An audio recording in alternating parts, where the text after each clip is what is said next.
बांग्लादेश में इन दिनों माहौल तनावपूर्ण बने हुए हैं।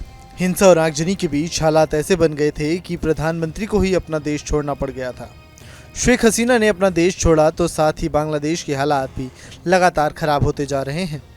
बांग्लादेश में अंतरिम सरकार ने कमान तो संभाल ली है, लेकिन सब कुछ ठीक करना इतना भी आसान नहीं। अब बांग्लादेश की तरह एक और मुल्क है जो इसी रास्ते पर चलने की शुरुआत कर चुका है। जी हाँ, बांग्लादेश की नहीं बल्कि भारत के एक और करीब मुस्लिम मुल्क की बात कर रहे हैं, जिसका नाम है इंडोनेशिया। जी हाँ, हम बात कर रहे हैं इंडोनेशिया की। यह दुनिया का सबसे बड़ा इस्लामिक मुल्क है। यहाँ भी बीते कुछ सालों से बेहद तेज गति से आर्थिक प्रगति कर रहा है। इसकी आर्थिक प्रगति को आप इसी से समझ सकते हैं कि इनसे रिकॉर्ड समय में अपने मुल्क में बुलेट ट्रेन चला दिया। यह एक अत्याधुनिक राजधानी बन रहा है जिस पर अरबों डॉलर खर्च होंगे। कहा जा रहा है कि अत्याधुनिक राजधानी दुनिया के एक सबसे विकसित शहर लंदन को भी मात देने वाला होगा।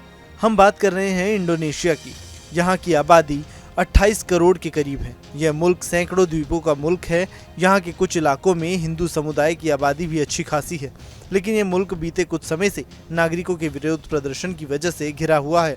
दरअसल यह पूरा मामला इंडोनेशिया के मौजूदा राष्ट्रपति जोको विडोडो और उनके बेटे से जुड़ा है। उनकी सरकार संसद के जरिए देश की जनप्रतिनिधि कानून में संशोधन करना चाहती है। वहां चुनाव लड़ने की न्यूनतम उम्र 30 साल है।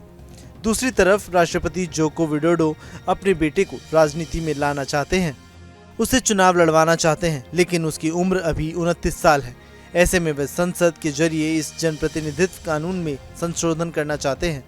उनके इस प्रस्ताव को वहां की न्यायपालिका पहले ही खारिज कर चुकी है। सरकार के इस कदम का विरोध करने के लिए बीते कुछ समय से लोग सड़कों पर उतरे हुए हैं। यहाँ भारी विरोध प्रदर्शन हो रहा है। जनता सरकार से सवाल कर रही है कि हम एक लोकतांत्रिक देश हैं, ऐसे में आप अपनी मनमर्जी नहीं चला सकते। हालांकि अब इन विरोध प्रदर्शन के आगे सरकार झुक गई है।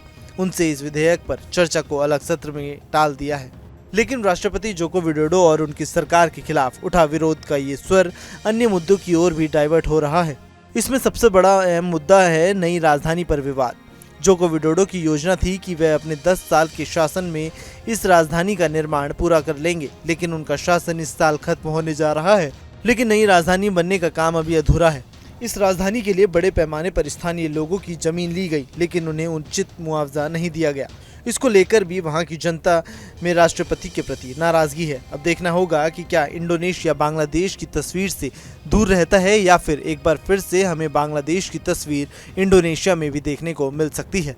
Bureau report, news nation. News nation अब व्हाट्सएप पर खबरों के ताजा अपडेट के लिए न्यूज नेशन के इस QR कोड को स्कैन करें।